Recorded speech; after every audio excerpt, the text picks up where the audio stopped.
Best wishes. Gotta cool off. For peace. Alright. We can see this through.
Let's dream.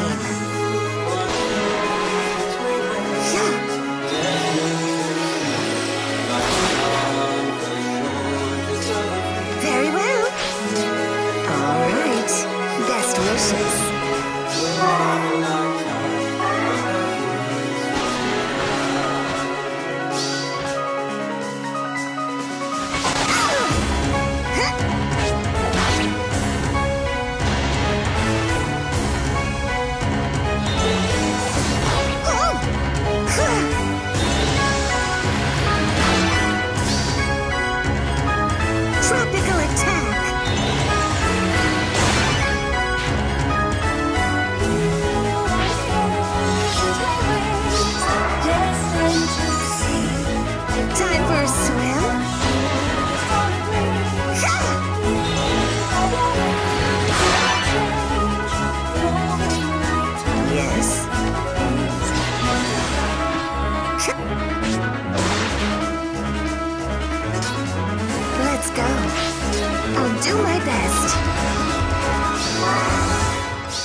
Time to sleep.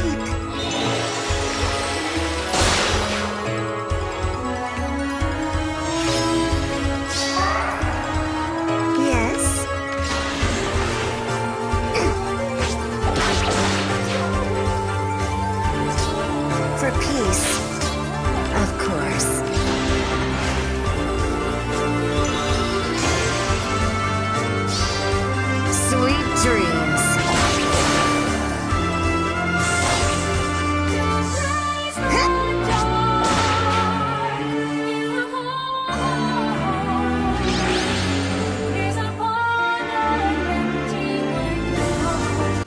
Hey everyone, GuardianE here with another Camilla Emblem clear video in Fire Emblem Heroes. Today we're taking on the Legendary Hero Vallite Songstress Azura in her very own Legendary Hero Battle on Abyssal difficulty.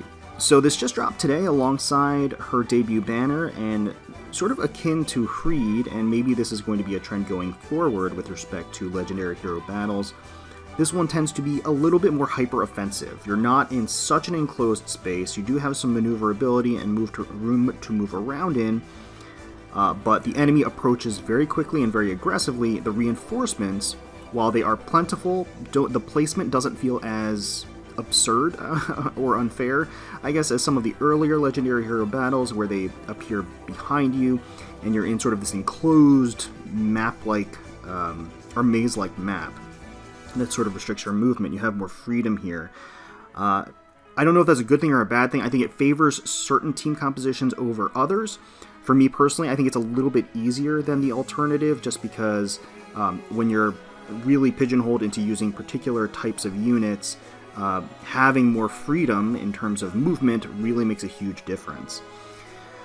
So again, akin to Freed, hyper-offensive, and right out of the gate, I just want to point to this sword flyer here, who is right in front of Azura, because as we've talked about, and as everybody knows by now, with respect to Azura's abilities, her Grey Waves singing ability will grant an additional movement to any refreshed unit. And what that effectively means is that this sword flyer effectively has 7 range. She'll move forward twice, she'll get sang to, and then she'll get 4 movement range, which means that she can basically reach all the way to the end of the map. And that's the issue. So she has Fire Sweep Sword, which means that you can't retaliate against her. She has Iote Shield, she has Obstruct, and she has a Speed Smoke, which is also kind of annoying because she's going to basically act as snipe right in, make a beeline for the unit that she can attack. She will get her attack off, be able to attack without getting counterattacked, and then Speed Smoke, basically -7 speed debuff to the rest of your team. And if you try to avoid her, get away from her, you can. That is an option that is available to you, but you're basically retreating and regressing into a corner of the map, which leaves you with not a whole lot of positioning power, and you really don't want to be in that situation. So that's the sword flyer. There's also this cleric who has Flash Plus, and this is really annoying because it creates the dazzling effect against your entire team, or the status effect. Basically, once she attacks your units, all of your units can't counterattack on that turn, and that's really, really powerful, especially in conjunction with a lot of these other units that are around her. And we have Azura, obviously. She has pretty much her native kit along with Iote's Shield, just to prevent, I guess, some one-shots with a bow. She comes with Blazing Light, but surprisingly enough, Blazing Light is not on a 0-turn cooldown. I would have expected on an Abyssal map that they would have done this. I'm not complaining, I'm just saying it seems almost like an oversight, because it does allow you to bait Azura a lot easier than you would otherwise anticipate, because she's not going to proc the AoE special right away. This green bow has a Brave Bow, also has green Tonebreaker. Now, a lot of Raventone users, like Spring Camilla for example, that's kind of painful against her, just because that'll prevent the follow-up attacks and will guarantee that the green bow quads against her. So that's one of the reasons why I don't have her on this team. Also, the reinforcements just favored using a different team composition. And then there's a mix of cavalry units as well. You do have this one trench and this one wall in the middle of the arena. It does help to funnel the enemies. It's a pro and a con. I mean, it helps to funnel and bait the enemies from side to side. At the same time, it also means that there's going to be a lot of overlapping danger ranges. So try to work it into your strategy to work for you rather than against you if you can. And then this Axe Cavalier on the side has Guard, which is something to be mindful of. Also has Drawback, and that is going to be kind of critical, because the Axe Cavalier will kind of get into a drawback loop in some instances. It will actually work in your favor, because it'll keep the units beyond the wall in a lot of instances, to allow you to kind of regroup, recoordinate yourself, and plan your next move. The reinforcements will appear out of these little kind of mist teleportation squares. slots that are here. So you do know where they're going to be coming from. And again, like I said, a little bit more manageable because they appear sort of around Azura all the way in the back, or there's these two spots here where there are armors that appear. Those armors will have Wary Fighter naturally and 99 HP naturally. But they also don't have Armor March, which means that you'll be able to bait them and lead them around and kite them accordingly to kind of whittle away at them if you really need to. So now that we've taken a look at the map, let's look at the team itself and what adjustments we made to Camilla Emblem to take on this Abyssal difficulty map. First off, we have Vanilla Camilla here. So she's got Camilla's axe, as usual, reposition, Ether for the special. She doesn't really need Ether for the special, I would say. You can probably get away with using Draconic Aura or Soul.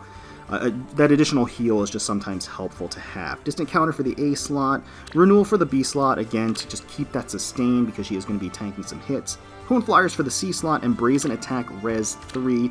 Brazen attacks are excellent skills for Abyssal difficulty maps. Since you're going to be taking a lot of damage, you're going to often be in that Brazen range. And you can't really beat that +7 to 2 stats. Camilla is a +10 merged unit. She is the only merged unit on this team, which means that if you run Camilla Emblem and you have your seasonals and you don't have them merged, you can use this strategy. She is +speed -HP. Next up on the team, we have Adrift Camilla. For peace. So, Adrift Camilla, she has her native Book of Dreams, reposition for the assist, Draconic Aura for the special, Death Blow 3 for the A slot, Desperation for the B slot, Goad Flyers for the C slot, and Attack Defense Bond 3 for the seal, kind of synergistic with Book of Dreams, since Book of Dreams requires you to be adjacent to an ally in order to get that debuff effect. Desperation is pretty critical, I would say, for the strategy that we're going to use. Death Blow probably could be replaced with a number of other skills, perhaps a Brazen, potentially her, potentially Fury, depending on your IVs, and potentially even her native Bond skill. This Camilla happens to be plus attack. Next up, we have New Year's Camilla. So New Year's Camilla, she's running the Slaying Edge Gale Force build, a reposition for the assist, Brazen Attack Speed 3 for the A slot, Desperation 3 for the B slot, Goad Flyers for the C slot, and Heavy Blade 3 for the seal. Heavy Blade, ensuring that we get those Gale Force activations where we need to in order to enhance our mobility or take out multiple units on one turn. And then finally, rounding it out, we have Summer Camilla, Tropical Beauty Camilla. And there's a lot of flexibility with this build, actually. Originally, I had a Blade Tome on her, and Blade Tome works fine, but you can actually just keep her native Juicy Wave. I found the Blade Tome didn't really come into play, as I didn't need that additional damage boost as much on this map. So keeping the Juicy Wave is fine. That also frees up her B slot, because Juicy Wave has Desperation built into it. So then that's why I put Flyer Formation on her B slot.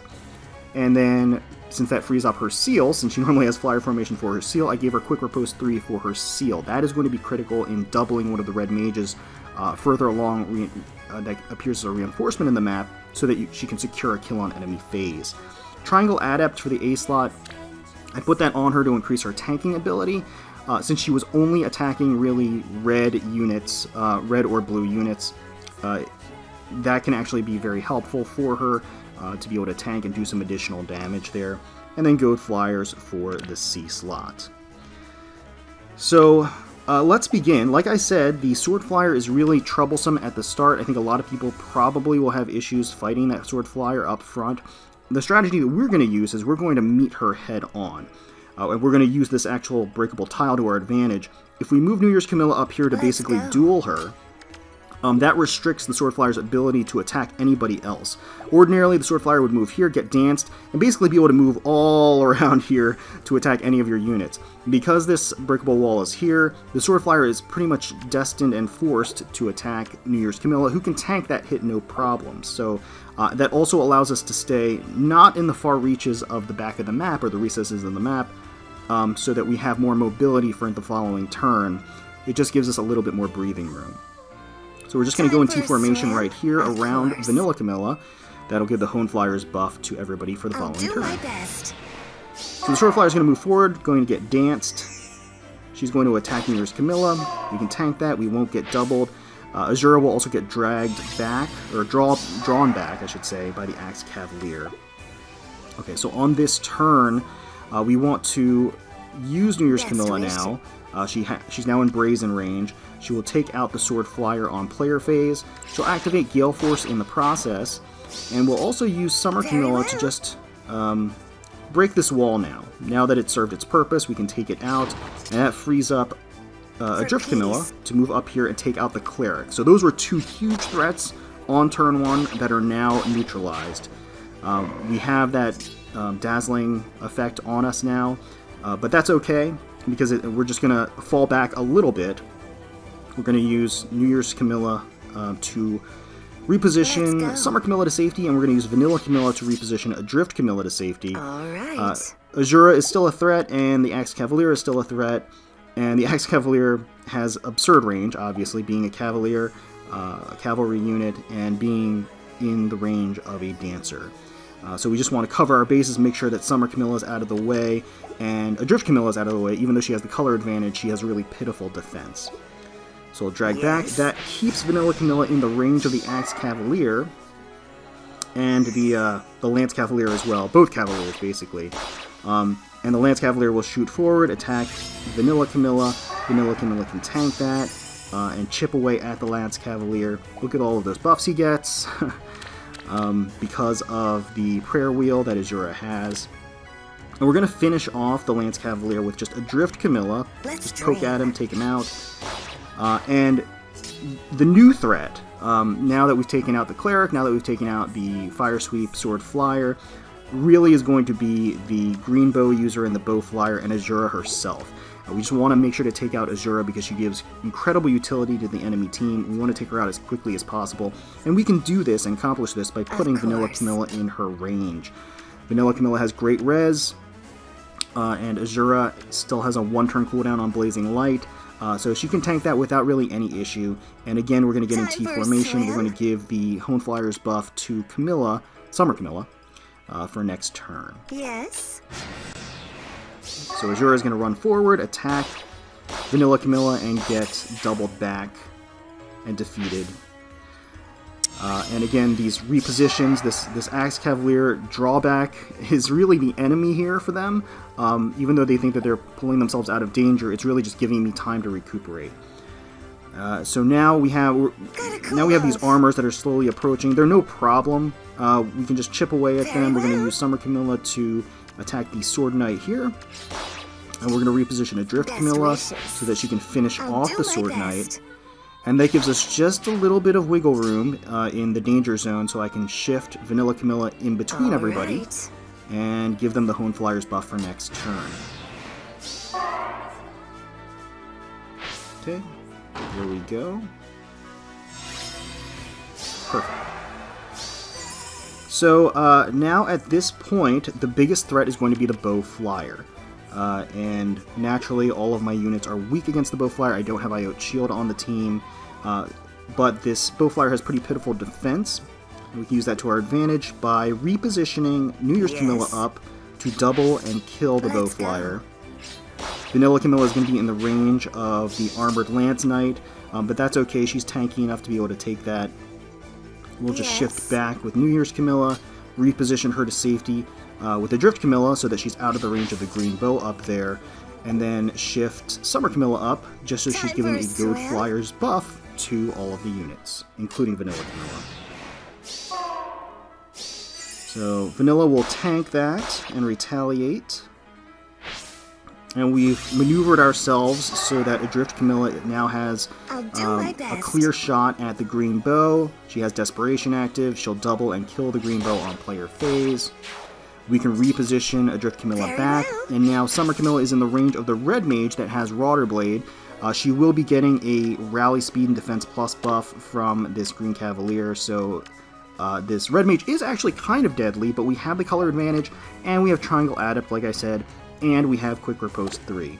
So even though this Red Mage is going to get a Speed Rally, as well as she just natively has 41 Speed, and she has Brazen Attack Res 3, not going to be a problem. We can double on enemy phase and take her out. And then we're just going to fall back a little bit with Vanilla Camilla, make sure that she's getting everybody's buffs. As the Lance Knight approaches and activates Moonbow on her, she will just barely survive. She'll have enough HP to do so, and she'll retaliate once again. Okay, the Mage Knight goes down, and now we're pretty much cleaning up. We want to take out the Sword Cavalier while still being out of the range of the Green Cavalier. So we can do that by shifting Summer Camilla up and nuking from the side. So she'll double and take out the Sword Cavalier here. We'll take Vanilla Camilla and shift her down into the back and take out the Lance Knight. We will now reposition Summer Camilla to safety, and we're going to shift Adrift Camilla up into the range of the Green Cavalier because she can take him out on enemy phase this turn. There we go. Now we just eliminate this Green Cavalier that has actually been one of our MVPs, been very helpful to our team. He's been a huge help with his drawback. We'll use New Year's Camilla to double and take out the Axe Cavalier. And we'll reposition her back, gives Vanilla Camilla a clear view for the Blue Manakete to take her out on this turn. And that's it. Pretty simple, pretty straightforward. Like I said, not really the convoluted mess that a lot of the older Legendary Hero battles have been. It's more straightforward, but at the same time, it's more aggressive. And depending on your team composition, that could be an easier or worse time for you. Again, just depending on your playstyle, depending on the teams that you use.